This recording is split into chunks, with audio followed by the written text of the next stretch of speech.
You can now replace a 40-hour workweek with 3 specific decisions. That sounds like a scam. It's actually an economic inevitability. The market has stopped buying your sweat. We are witnessing the complete collapse of the execution economy. And if you are still trying to sell your labor by the hour, you are selling a currency that is currently hyperinflating to zero. You've spent your entire life being told that hard work creates value. You stay late, you obsess over details, you feel a knot of guilt whenever you step away from the keyboard, and for decades, that guilt was your compass. But right now, it's leading you off a cliff. Because grinding at a task that an AI can do in seconds isn't virtuous. It is inefficient. And the economy punishes inefficiency with irrelevance. Here is the brutal reality nobody wants to admit. The price of execution has crashed. A Harvard Business School study found something terrifying for the traditional worker. Consultants using AI didn't just work faster, they finished 25% quicker and produced 40% higher quality results. Think about what that means for your paycheck. If execution is faster and better without you, your labor is no longer the asset. It's the bottleneck. So if you can't sell your execution anymore, what do you sell? Most people try to outwork the robot. They treat AI like a competitor. They try to write better, code faster, and design harder. This is a losing battle. You cannot outrun a machine that never sleeps. But there is a small group of people who have figured out the alternative. They aren't trying to be the best player on the field. They've decided to be the coach. This brings us to the most important shift of your career. We have left the execution economy. We are now in the direction economy. In this new world, you are not the writer. You are not the coder. You are the editor-in-chief. Your value no longer correlates to how long it takes you to do something. It correlates to the quality of the decisions that guide the infinite labor of the machine. You execute nothing. You direct everything. And to make that transition, you need to master 3 specific decisions that replace the grind. The first is what I call the context decision. This is your new compass. AI is a genius, but it's a genius without a soul. It creates content, code, and strategy in a vacuum. It can write anything, but it has no idea what actually matters. This is where you apply the 1% compass. A 1% difference in direction at the start saves 100 hours of walking the wrong way later. Most people skip this. They treat AI like a magic genie. They say, write a blog post and hope for the best. That is execution thinking.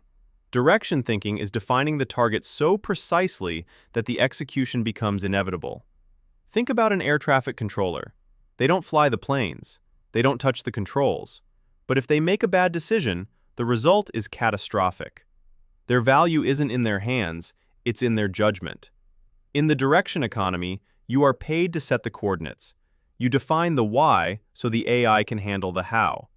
If you can't articulate the context in one sentence, you aren't ready to direct. You're just guessing. Once you have the target, you move to the second shift, the architecture decision. This is the difference between digging a hole with a shovel and designing an excavator.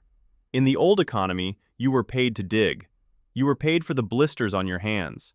In the direction economy, you are paid to design the workflow that digs for you. You don't write the code. You architect the prompt chain that generates the code, tests it, and refines it. You stop being the player on the field.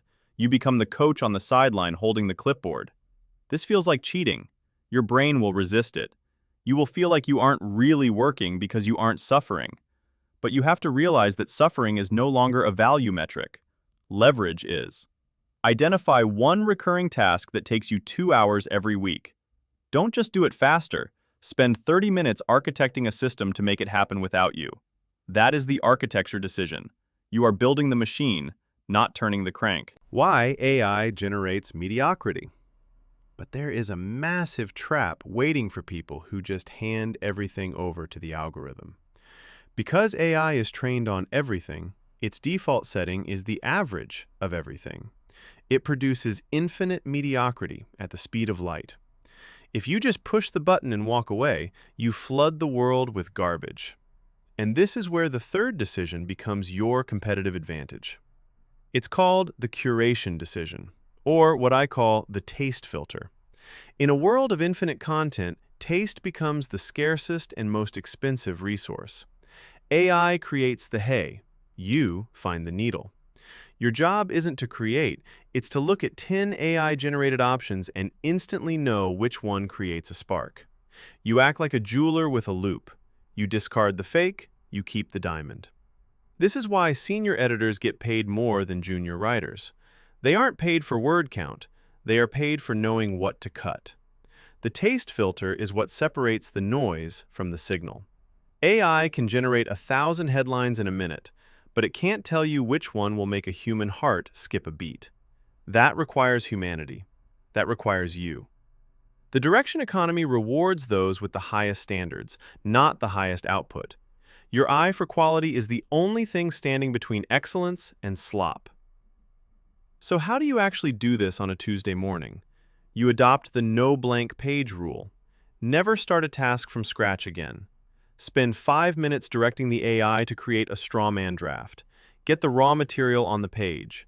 Then use your taste filter to refine it. You apply the one-sentence check.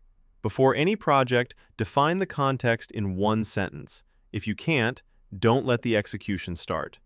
You audit your week. Find the friction. Then use the architecture decision to build a bridge over it. This isn't about being lazy, it's about high-leverage evolution. The goal of the future isn't to be the busiest person in the room, it's to be the most effective. The 40-hour workweek was a construct designed for the industrial age.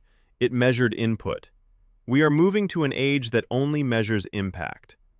In the past, you were paid for your hands. That had a ceiling. You only have 2 hands. In the future, you are paid for your taste. The 40-hour workweek was a limit on your labor. There is no limit on your taste. Put down the shovel, pick up the blueprint. Stop getting paid to execute. Start getting paid to direct. If you want to master the direction economy, hit subscribe so you don't miss the next breakdown. And share your thoughts below. Are you ready to put down the shovel?